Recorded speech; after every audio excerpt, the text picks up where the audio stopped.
Praise Lord. ഞങ്ങൾ 2011 ഡിസംബറിലെ ധ്യാനത്തിനാണ് ഇവിടെയല്ല, പഴയ ധ്യാനകേന്ദ്രം അത്താണിയിൽ. അവിടെ എൻ്റെ ഫ്രണ്ട് വഴിയാണ് ഞാൻ അറിഞ്ഞിവിടെ വരുന്നത്. ഞങ്ങൾക്ക് 9 വർഷം കാത്തിരുന്നിട്ടും മക്കളില്ലായിരുന്നു. ഒരുപാട് ട്രീറ്റ്മെൻറ്റ് ചെയ്തു. ഇനി കേരള ഹോസ്പിറ്റലുകളില്ല, ഇന്ത്യയിലാണെങ്കിലും പുറത്താണെങ്കിലും. അങ്ങനെ ബ്രദറിന് ഇവിടെ വന്നു. ഞങ്ങൾക്ക് ഒരിക്കലും വലിയ സർജറി ഉണ്ടായിരുന്നു. അതിനുശേഷം ഇവിടെ വരുന്നത്. ഇവിടെ വന്ന് ബ്രദറിനെ വന്ന് കണ്ട് ബ്രദർ തലയിൽ കഴിച്ച് പ്രാർത്ഥിച്ചിട്ട് ആദ്യം പറഞ്ഞ കാര്യമാണ് 2 മക്കളെ കിട്ടും, 1 പെൺകുറാണെന്ന്. അപ്പൊ സത്യം പറഞ്ഞ അന്ന് കേട്ടപ്പോ ഞാൻ വിചാരിച്ചു ഒരെണ്ണം പോലും ഇല്ല. ബ്രദറിന്റെ 2 കാര്യം പറയണേ, എന്നാലും കിട്ടുമായിരിക്കും എന്നുള്ള പ്രതീക്ഷയിലാണ് ഞാൻ പ്രാർത്ഥിച്ചത്. പക്ഷേ അവിടെ നിന്ന് ഞാൻ ഇതിന്റെ ഹോളിലേക്ക് കയറി നിന്ന് പ്രാർത്ഥിച്ചു. കാരണം എനിക്ക് അന്ന് നടുവിന് കുറച്ച് പ്രശ്നം ഉണ്ടായിരുന്നു, ഡിസ്കിന് പ്രശ്നം ഉണ്ടായിരുന്നു. അപ്പൊ ഈ ഒരു ബേബിനെ എനിക്ക് കിട്ടില്ല എന്നാണ് ഹോസ്പിറ്റലിൽ ഡോക്ടർ പറഞ്ഞിരുന്നത്.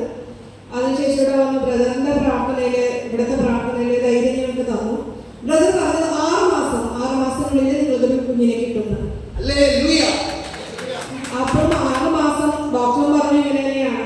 അപ്പോൾ ബ്രദറിന്റെ കിടപ്പ് ഞങ്ങൾക്ക് ഒരു വിശ്വാസമായി. ഞങ്ങളെ പുറത്തായിരുന്നു 2 പേരും. അപ്പൊ ലീവിന് വന്ന ടൈമായിരുന്നു.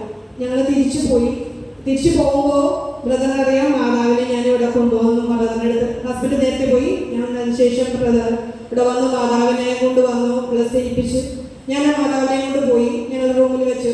ഡെയിലി ഞാൻ ആ മാതാവിൻ്റെ അടുത്ത് തിരി കത്തിച്ച് വെച്ചിട്ട് പ്രാർത്ഥിക്കും.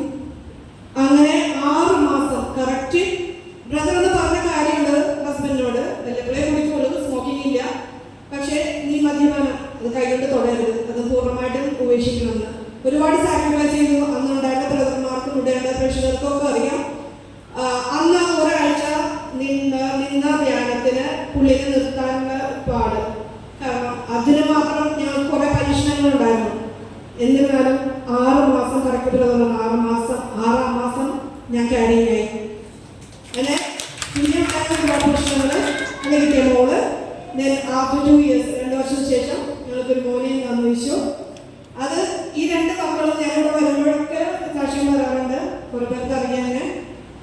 പിന്നെ ഇപ്പൊ കുറച്ച് നാട്ട് വരാൻ പറ്റാറില്ല, അത് ജോലി കാര്യങ്ങളൊക്കെ ആയിട്ടാണ്. എന്നാൽ ഹസ്ബൻഡ് ലീവിൽ വരുമ്പോഴൊക്കെ ഞങ്ങളിവിടെ വരും, സാക്ഷ്യം പറയും, പോകും, ബ്രദറിനെ കാണും. ഇന്ന് പുള്ളി പോവുകയാണ് തിരിച്ച് ഈവനിങ്ങില്.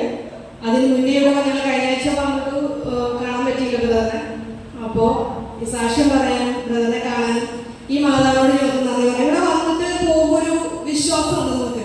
പുള്ളി പറഞ്ഞാണ് എനിക്ക് പോണേന് മുന്നേ ബദലിലൊന്ന് പോകണം, മാതാവിൻ്റെ അടുത്ത് പോകണം, ബ്രദറിനെ കാണണം. അത് നമ്മുടെ ഈ വിശ്വാസമാണ്. ഇവിടെ നിന്ന് ഞങ്ങൾക്ക് കിട്ടിയ അനുഗ്രഹങ്ങൾ. അതുകൂടാതെ ഞങ്ങൾക്കൊരു വീട്, കാറ്, ഇതെല്ലാം ഇവിടെ വന്ന് ഒരുപാട് കടബാധ്യത ഉണ്ടായിരുന്നതിൻ്റെ ഇടയിൽ ഒരുപാട് കാര്യങ്ങൾ കടന്നുപോയി ഞങ്ങൾ. പക്ഷെ അതെല്ലാം ഇവിടെ വന്ന് ഞാൻ എൻ്റെ സങ്കടങ്ങളും വിഷമങ്ങളെല്ലാം ഇറക്കി വെക്കും. ഇവിടെ നിന്ന് എനിക്കൊരു എന്താ പറയുക ധൈര്യമാണ് എല്ലാത്തിനും. ഇപ്പം വന്നാലും ഞങ്ങൾക്ക് തിരിച്ച് ഹസ്ബൻഡ് പോവാം. അപ്പൊ ഇവിടെ വന്ന് പ്രാർത്ഥിച്ചിട്ട് പോകുമ്പോൾ ഞങ്ങൾക്ക് ഇനിയും തരമുള്ളവരോടെ കാര്യങ്ങൾ അതെല്ലാം മതവും ഈശ്വരൻ തരുന്ന വിശ്വാസം. ഈ സഹോദരിക്ക് ദൈവം കൊടുത്ത വീടെന്ന് പറഞ്ഞോളൂ, ബംഗ്ലാവ് പറഞ്ഞില്ല. ഞാനത് അങ്ങനെ കണക്കാക്കിയാണ്. നല്ല അടിപൊളി വീടകത്താണ് കൊടുത്തിരിക്കുന്നത്. ഇവരിപ്പം താമസിക്കുന്നതിൻ്റെ അടുത്ത് തന്നെ കുറെ പേരെ നിശ്ചയിച്ച് ധ്യാനത്തിന് കൊണ്ടുവന്ന് അവർക്കൊക്കെ മക്കളെ കർത്താവ് കൊടുത്തിട്ടുണ്ട്. ഹല്ലേലൂയ. ഓക്കെ, അപ്പൊ മാതാവിനെ പ്രദർശനത്തിന് മാതാവിനെ നിങ്ങൾ തന്നെ എടുക്കുക.